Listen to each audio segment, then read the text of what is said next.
Hello students, Vishal Shrivastava in front of you again. आज हम चलेंगे ह्यूमन डाइजेस्टिव सिस्टम के बारे में। पिछले वीडियो मैंने प्लांट्स का आपको सिस्टम समझाया था, कैसे वो न्यूट्रिशन को टेक प्लेस करते हैं, कैसे न्यूट्रिशन परफॉर्म करते हैं वो प्लांट्स। आज हम ह्यूमन डाइजेस्टिव सिस्टम या एनिमल न्यूट्रिशन के बारे में बात करेंगे। तो समय कम है इसलिए तेजी के साथ चलूंगा।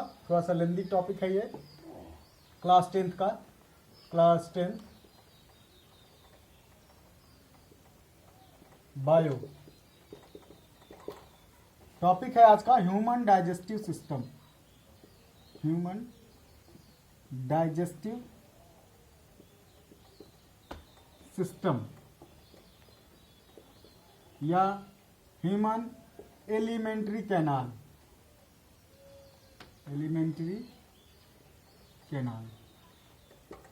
ह्यूमन डाइजेस्टिव सिस्टम या ह्यूमन एलिमेंट्री कैनाल। बड़े ध्यान से देखिएगा, इसका फिगर है।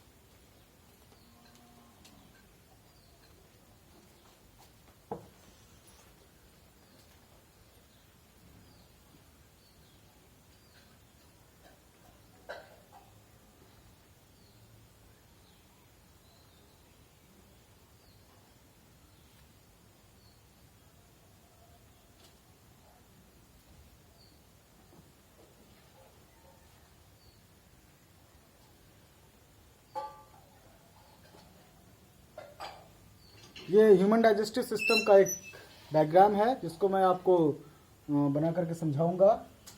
बड़े ध्यान से देखिएगा। ये होता है बकल कैविटी या इसको हम माउथ कैविटी कह सकते हैं। माउथ कैविटी इसको बोलते हैं ईसोफेगस या इसको बोल सकते हैं हम food pipe.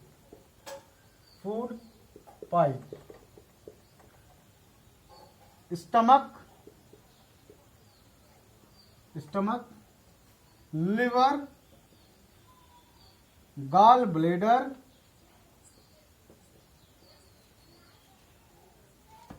Pancreas, large intestine,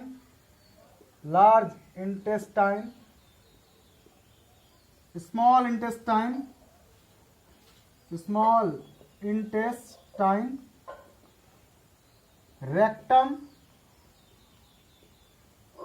anus. ये ह्यूमन एलिमेंट्री कैनाल या ह्यूमन डाइजेस्टिव सिस्टम है, जिसको आप लोग थोड़ा सा ध्यान से देखिएगा। ये है buccal cavity. There are 5 steps involve in human digestive system. अगर हम बात करें न्यूट्रिशन की, तो एनिमल न्यूट्रिशन होता क्या है? The mode of intake food and its utilisation by the animal is called animal nutrition. Animal nutrition में अगर हम बात करें फूड कंपोनेंट्स यानी फूड आइटम्स की न्यूट्रिशन एग्जैक्टली होता क्या है और फूड आइटम्स क्या होते हैं, तो हम बात करेंगे कि बेसिकली अलग अलग रीजन में, अलग अलग क्षेत्र में अलग अलग फूड आइटम्स होता है। गुजराती खाना अलग होता है, मराठी खाना अलग होता है, साउथ का खाना अलग होता है, लाइक इडली, डोसा, सांभर। गुजरात में चाहिए ढोकला, फाफड़ा, तेपला और दूसरी जगह की भोजन। हमारे यहाँ दाल, चावल, रोटी, सब्जी, चटनी, अचार। अगर आप बात करें तो उत्तर प्रदेश में चटनी का बड़ा फेमस सिस्टम है। और मेरा डिलीशियस फूड जो है वो कड़ी चावल है। इसको भी आप लोग जानिएगा। जब स्कूल खुलेगा तो मैं बता दिया हूँ आपको क्या करना है। आगे चलते हैं। बकल कैविटी है। बकल कैविटी में अब मैं टॉपिक थोड़ा अलग हो गया। जब फूड आइटम्स की बात कर रहा था मैं, फूड आइटम्स तो अलग अलग चीजें होती हैं, लेकिन उस फूड आइटम्स में क्या क्या होता है बात कर लें तो there are 5 major components of food. वो मेजर कंपोनेंट्स क्या क्या है? पहला है कार्बोहाइड्रेट। उसका रूप अलग अलग हो सकता है। हम चावल के फॉर्म में, रोटी के फॉर्म में, आलू के फॉर्म में, अलग अलग फॉर्म में हम कार्बोहाइड्रेट्स को लेते हैं अपने अंदर। तो कार्बोहाइड्रेट क्या होता है? एक सोर्स ऑफ फूड है जो कि यूटिलाइज किया जाता है और उसकी जो सोर्स है वो क्या है, एनर्जी रिसोर्स है। कार्बोहाइड्रेट से हमको एनर्जी मिलती है, कार्य करने की क्षमता होती है, और तो और कार्बोहाइड्रेट जो होता है हमको एनर्जी प्रोवाइड करता है, उसको एनर्जी गिविंग फूड कहते हैं। सेकेंड है प्रोटीन। प्रोटीन क्या होता है, प्रोटीन को हम बॉडी बिल्डिंग फूड कहते हैं, बॉडी बिल्डिंग एलिमेंट या बॉडी बिल्डिंग फूड कंपोनेंट, जो कि हमारे शरीर की टूटी फूटी कोशिकाओं की मरम्मत करता है और हमारे शरीर को ग्रोथ करने में हेल्प करता है। Clear. Third is lipid. Lipid या फैट, वसा जिसको कहा जाता है, it's provide more energy than carbohydrate to us and it's also regulate our body temperature, maintain our body temperature. The next protective food component is called minerals and vitamin. जो mineral और vitamin होता है ये हमारे भोजन, ऐसे भोजन के स्रोत हैं ये जो हमें डिजीज से बचाते हैं, यानी प्रोटेक्टिव फूड कंपोनेंट ये कहलाते हैं। क्लियर। नेक्स्ट होता है हमारा रफेज। रफेज या डाइटरी फूड्स। ये रफेज या डाइटरी फूड्स क्या होते हैं, रफेज या डाइटरी फूड्स जो होते हैं हमें, ये ड्राई फ्रूट जैसे हम कर सकते हैं इसको, ये हमें डाइजेशन में हेल्प करते हैं, फाइबर फूड्स होते हैं जिससे कि हमारा डाइजेस्टिव सिस्टम ओके काम कर रहा होता है। क्लियर। सिक्स इज वाटर, जिसको हम कह सकते हैं जल ही जीवन है, वाटर इज लाइफ। आगे हम बात करेंगे कि इसका बताया मैंने इसलिए क्योंकि इसके अलग अलग रूप हो सकते हैं। दाल खा सकते हो आप, सोयाबीन खा सकते हो, अंडा खा सकते हो, सारे सोर्स प्रोटीन के हैं। अलग अलग फूड के आइटम्स में यही 5 कंपोनेंट्स होते हैं, रूप बदलकर, रंग बदलकर मिलते रहते हैं। अगला है कि जो हम भोजन खाते हैं वो स्टेप्स क्या आते हैं न्यूट्रिशन में, जो ह्यूमन डाइजेस्टिव सिस्टम, उसमें क्या स्टेप्स, उसमें भी 5 स्टेप्स हैं। Ingestion, digestion, absorption, assimilation and egestion. Ingestion, digestion, absorption, assimilation और एजेशन। इंजेशन का मतलब होता है भोजन को इंजेस्ट करना। वहीं से बात आती है कि ये एलिमेंट्री जो कैनाल है, यानी जो स्टार्टिंग पॉइंट है बकल कैविटी, बकल कैविटी में सबसे पहले हम भोजन को इंजेस्ट करते हैं, फूड को लेकर के मुंह में रखते हैं। हमारे बकल कैविटी में, मुंह में 2 चीजें मौजूद हैं, टिथ एंड टंग। टिथ जो होता है ये हमको भोजन को मैकेनिकल एक्शन करता है, भोजन को, there are 4 types of teeth present in our mouth, total number of teeth is 32 in adult and in children 20। Basically बच्चों में जो होता है धीरे धीरे करके दांत निकलते रहते हैं, लेकिन एक एडल्ट में 32 दांत होते हैं। टीथ फार्मूला की बात करूं, there are 2 types of teeth formula, adult teeth formula and child teeth formula. वो मैं इससे अलग बताऊंगा आपको, यही रोकते हैं इसको। टंग जो होता है, टंग जो हमारी जिभा होती है, ये 2 काम करती है। एक तो इट्स टेस्ट द फूड, ये स्वाद लेती है भोजन का क्योंकि इस पर टेस्ट बहुत पाए जाते हैं, और दूसरा it mix the food with saliva. हमारे बकल कैविटी के यहीं जस्ट नीचे सलाइवरी ग्लैंड मौजूद होती है, सलाइवरी ग्लैंड। सलाइवरी ग्लैंड जो होती है सलाइवा लार सिक्रीट करती है, जो कि फूड में मौजूद कार्बोहाइड्रेट के कॉम्प्लेक्स फॉर्म को तोड़ करके सिंपल फॉर्म में तोड़ देता है, जो कि एमाइलोस एंजाइम। सलाइवरी ग्लैंड से सलाइवा निकलता है जो कंटेन रखता है salivary amylase, mucus, water, toluene. जो एमाइलेज होता है वो एमाइलोस शुगर को तोड़ता है, यानी स्टार्च को तोड़ देता है सिंपल ग्लूकोज में। क्लियर। यहां से डाइजेशन स्टार्ट हो जाता है। डाइजेशन यहां से स्टार्ट होता है, फिर ईसोफेगस जो फूड पाइप है उसमें फूड जो होता है, म्यूकस जो भोजन के साथ मिक्स होता है वो लुब्रिकेट कर देता है भोजन को, जिससे कि उसको निगलने में आसानी होती है। बाद में जब उसको निगलते हैं तो फूड इसमें ईसोफेगस में यहाँ पर मूवमेंट करते हुए, जैसे ब्लोइंग मूवमेंट करते हुए अंदर जाता है, जिसको हम बोलते हैं पेरिस्टाल्टिक मूवमेंट। क्या बोलते हैं? Peristaltic movement. उसके द्वारा भोजन हमारे पेट में जाता है। पेट में हमारी जो ये स्टमक है, स्टमक को हम जे शेप ऑर्गन कहते हैं। इसके अंदर लाइनिंग प्रेजेंट होती है।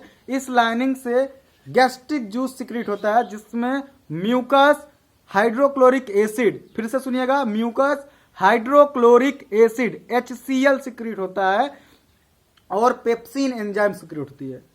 HCl एक स्ट्रॉन्ग एसिड है, लेकिन ये स्टमक के वॉल पर कोई अफेक्शन नहीं डाल पाता है, क्योंकि वो म्यूकस लगा होता है उस पर, और उससे जिससे कि हमारा जो स्टमक है वो सेफ बच जाता है। फिर HCl का काम क्या है?